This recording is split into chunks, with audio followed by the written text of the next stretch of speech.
বাংলাদেশে গণমাধ্যম, সরকার, রাজনৈতিক দল এবং ব্যবসায়ীদের প্রভাবমুক্ত করা সম্ভব কিনা, চাই কিনা, সাংবাদিকরা কি করছে সেসব নিয়ে কথা বলার জন্য আজ আমাদের সঙ্গে রয়েছেন সংবাদ বিশ্লেষক নবনীতা চৌধুরী। নবনীতা চৌধুরী, আপনাকেও অনেক ধন্যবাদ সময় করে আমাদের অনুষ্ঠানে আমাদের সাথে যুক্ত হওয়ার জন্য। বাংলাদেশে গত বুধবার গোপালগঞ্জে জাতীয় নাগরিক পার্টি এনসিপির মার্চ টু গোপালগঞ্জ কর্মসূচি বিনা বাধায় অনুষ্ঠানের জন্য সেখানে আইন শৃঙ্খলা রক্ষাকারী বাহিনী, বিশেষ করে সেনাবাহিনী কি ভয়াবহ তৎপরতা চালিয়েছে সেসবের ভিডিও এবং ছবি সামাজিক যোগাযোগ মাধ্যমে বুধবার থেকেই প্রকাশিত হয়ে পড়ার পর গা শিউরে না উঠে পারে না। আসলে সেনাবাহিনী যদি সত্যি এভাবে গুলি কর ডাইরেক্ট গুলি কর এই নির্দেশনা দিয়ে AK-47 তাক করে বাংলাদেশের সাধারণ জনগণকে গোপালগঞ্জে মেরে ফেলতে পারে, প্রশ্ন জাগে তাহলে 2024-এর জুলাই আগস্টে এই সেনাবাহিনী কি 66% মিলিটারি রাইফেল ব্যবহার করে বাংলাদেশের হাজারের ওপর জনগণকে হত্যা করেছিল? সেনাবাহিনী সেই জুলাই আগস্টে কি অস্ত্র ব্যবহার করেছিল? এই ভিডিওটি দেখি। এই ভিডিওটি বুধবারের, নিশ্চয়ই বেশিরভাগই আপনারা দেখেছেন। বাংলাদেশের টেলিভিশনে লাইভ হচ্ছিল যে কি বীরত্বের সঙ্গে জাতীয় নাগরিক পার্টির মার্চ টু গোপালগঞ্জ কর্মসূচিকে বিনা বাধায় অনুষ্ঠানের জন্য পথ পরিষ্কার করতে সেনাবাহিনী তৎপরতা চালাচ্ছে। সেই টেলিভিশন লাইভ থেকে তুলে এনে সামাজিক যোগাযোগ মাধ্যমে এই অংশটি ভিডিওর ছড়িয়ে পড়েছে দিকে দিকে। দেখুন কিভাবে বলছে গুলি কর, ডাইরেক্ট গুলি কর।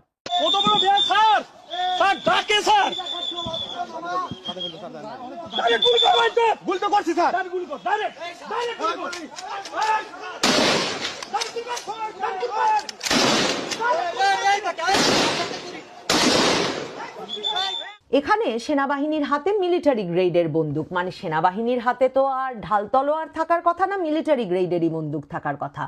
আপনারা জানেন জাতিসংঘ প্রতিবেদন, যেই প্রতিবেদনটিকে বর্তমান সরকার, ইউনূস সরকার, শেখ হাসিনা সরকার 2024-এর জুলাই আগস্টে কি করে কত মানুষ হত্যা করেছিল এবং কি করে সে সময় পুলিশ সাধারণ জনগণের উপর হত্যাকাণ্ড চালিয়েছিল তার প্রামাণ্য দলিল বলে মনে করে।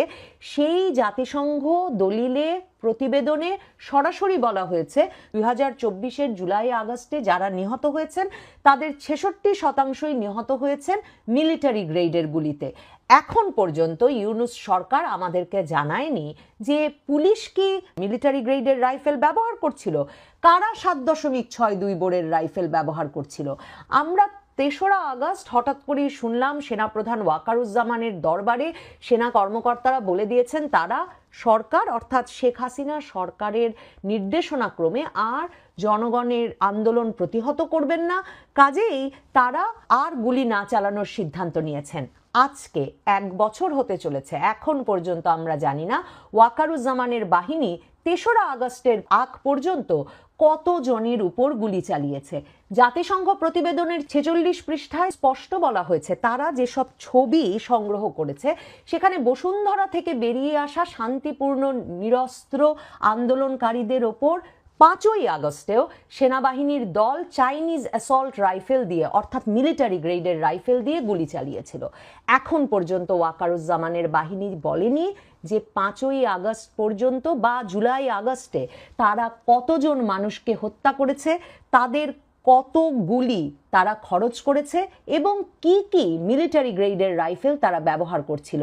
ইউনূস সরকারও বিষয়টা চেপে গেছে এবং ইউনূস সরকারের সাথে এই সেনাবাহিনীর, এই সেনাপ্রধানের স্বার্থ কোথায় জড়িত দেখুন।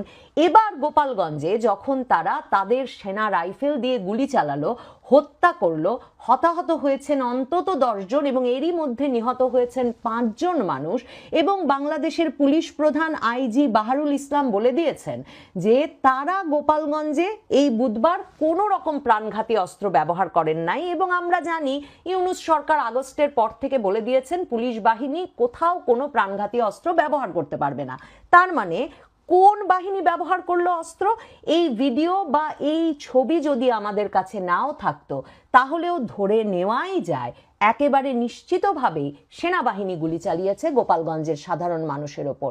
এবং ঠিক সেভাবেই যেভাবে জাতিসংঘ প্রতিবেদন জুলাই আগস্টের ঘটনা প্রবাহের প্রতিবেদনে উল্লেখ করেছে, ঠিক সেভাবেই এই ভিডিওগুলোতেও দেখবেন ওপাশ থেকে সাধারণ জনগণের তরফে গোপালগঞ্জেও এমন কোনো প্রতিরোধ গড়ে তুলতে দেখা যায় না, কিংবা সেনাবাহিনীর প্রতি এমন কোনো হুমকি সৃষ্টি করতে দেখা যায় না যেই হুমকির কারণে সেনাবাহিনী গুলি ছুটতে পারে তার মিলিটারি গ্রেডের রাইফেল থেকে। তার মানে বাংলাদেশ সেনাবাহিনী কি ধরে নিয়েছে যে তারা যখন ইচ্ছা তাদের AK-47 চাইনিজ অ্যাসল্ট রাইফেল নিয়ে বেরিয়ে পড়বেন এবং যেখানে সেখানে তারা গুলি চালাবেন?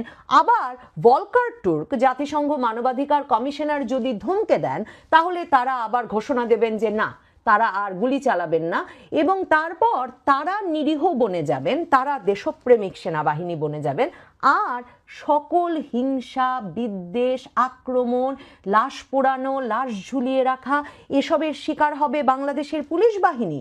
দেখুন জাতিসংঘ প্রতিবেদনে ফিরি। জাতিসংঘ প্রতিবেদনের ৪৫ পৃষ্ঠায় আলাদা করে একটা অংশ লেখা হয়েছে, যেই লেখার শিরোনাম involvement of the army in use of force violations, মানে আর্মি সেনাবাহিনী জুলাই আগস্টে যেসব জায়গায় অযথা শক্তি প্রয়োগ করেছিল, অতিরিক্ত বল প্রয়োগ করেছিল, সেই বিষয়গুলো এখানে লিপিবদ্ধ হয়েছে। সেখানে জাতিসংঘ প্রতিবেদন শুরুতেই বলছে যে তারা বারবার লিখে এবং মুখে অনুরোধ করা সত্ত্বেও সেনাবাহিনীর তরফে তাদেরকে কোনো তথ্য দেওয়া হয়নি যে সেনাবাহিনীর কতগুলো ইউনিট কোথায় কোথায় মোতায়েন ছিল ২০২৪-এর জুলাই আগস্টে।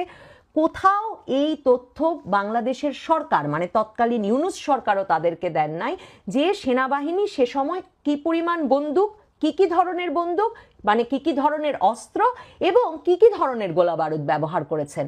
আর জাতিসংঘ বলছে ইউনূস সরকারের আমন্ত্রণে তারা যেই প্রতিবেদনটি তৈরি করতে এসেছিলেন এবং যেই প্রতিবেদনের ওপর ভিত্তি করে এখন ইউনূস সরকার বলছে তারা আন্তর্জাতিক অপরাধ ট্রাইব্যুনালে শেখ হাসিনা সহ স্বরাষ্ট্রমন্ত্রী পুলিশ প্রধান এদের বিচার করছেন, সেই প্রতিবেদনে জাতিসংঘ সুস্পষ্টভাবে লিখছে ১২৭ নম্বর পয়েন্টে ৪৫ পেজে যে তারা সরাসরি দেখেছে যে প্রত্যক্ষদর্শীদের মধ্যে সেনাবাহিনীর বিষয়ে কোনো তথ্য দেওয়ার ক্ষেত্রে ব্যাপক ভীতি কাজ করে এবং সেই ভীতির কারণে তারা শেষ পর্যন্ত সেনাবাহিনী বিষয়ে কোনো তথ্য দেয় না এবং এ কারণে জাতিসংঘ সেনাবাহিনী বিষয়ে তেমন কোনো তথ্য সংগ্রহ করতে পারেনি।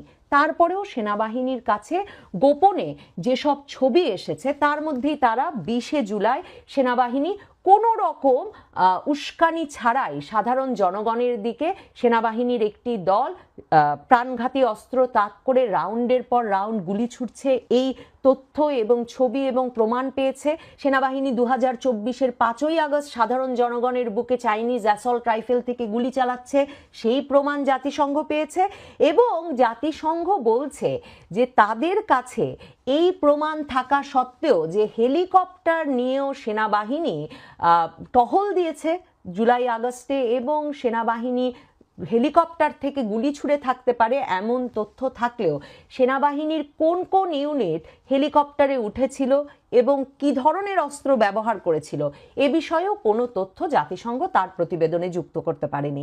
প্রশ্ন জাগে না, ইউনূস সরকার সেনাবাহিনীকে রক্ষায় এতটা তৎপর কেন?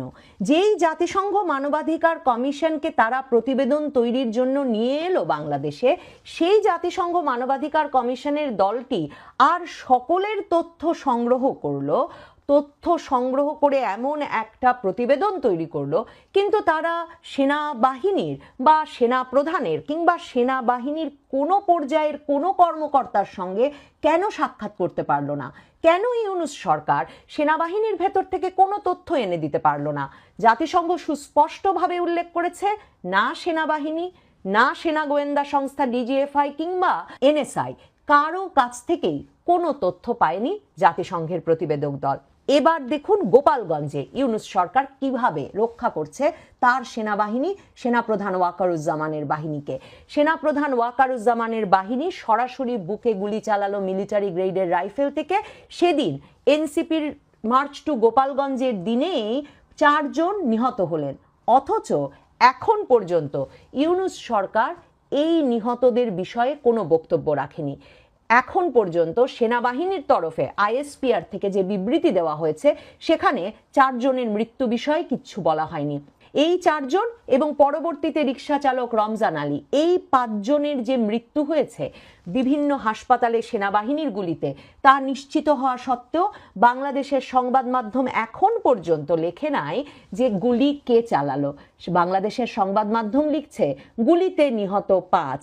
এই 5 জন কার গুলিতে মরল? পুলিশ বলছে তারা গুলি চালায়নি। তাহলে সেনাবাহিনী গুলি চালিয়েছে? এই কথা সেনাবাহিনী কেন স্বীকার করছে না? এই 5 জনের একজনের পরিবারকেও মৃত্যুর ঘটনা নিশ্চিতে ডেথ সার্টিফিকেটটি পর্যন্ত দেওয়া হয়নি। ভাবতে পারেন, স্বাধীন বাংলাদেশে 2025 সালে মৃত্যুর ঘটনা ঘটছে সেনাবাহিনীর গুলিতে, অথচ মৃত ব্যক্তির পরিবার একটা ডেথ সার্টিফিকেট পর্যন্ত পাচ্ছে না।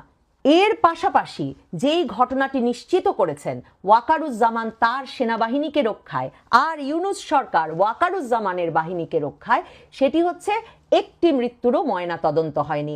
নিহতদের মধ্যে রমজান কাজী এবং সোহেল মোল্লা, এই 2 পরিবারের উক্তি দেখেছি বিভিন্ন সংবাদ মাধ্যমে, যারা সরাসরি বলেছেন যে তারা মৃত্যুর পর অন্তত মৃত্যু সনদটুকু পেতে বারবার হাসপাতাল প্রশাসনের সঙ্গে যোগাযোগ করেছেন, লাশ নিয়ে থানায় গেছেন, থানা থেকে আবার হাসপাতালে ফিরেছেন যাতে ময়না তদন্তটুকু নিশ্চিত হয়।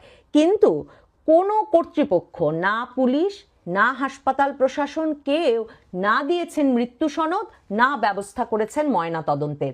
এমনকি পুলিশ যে সুরতহাল প্রতিবেদনটি দেয়, মানে অস্বাভাবিক মৃত্যুর পর পুলিশের এসে মৃতদেহটিকে পরীক্ষা করে কিভাবে মৃত্যু, কোথায় কোথায় আঘাতের চিহ্ন আছে, গুলির চিহ্ন কোন কোন জায়গায় আছে, এসব বর্ণনা সহ যে একটি প্রতিবেদন তৈরি করবার কথা, সেই প্রতিবেদনও তৈরি হয়নি গোপালগঞ্জে সামরিক বাহিনীর গুলিতে নিহত এই 5 জনের ক্ষেত্রে। তার মানে এই 5 জনের মৃত্যুর কোনো দালিলিক প্রমাণ নাই বাংলাদেশের কোথাও।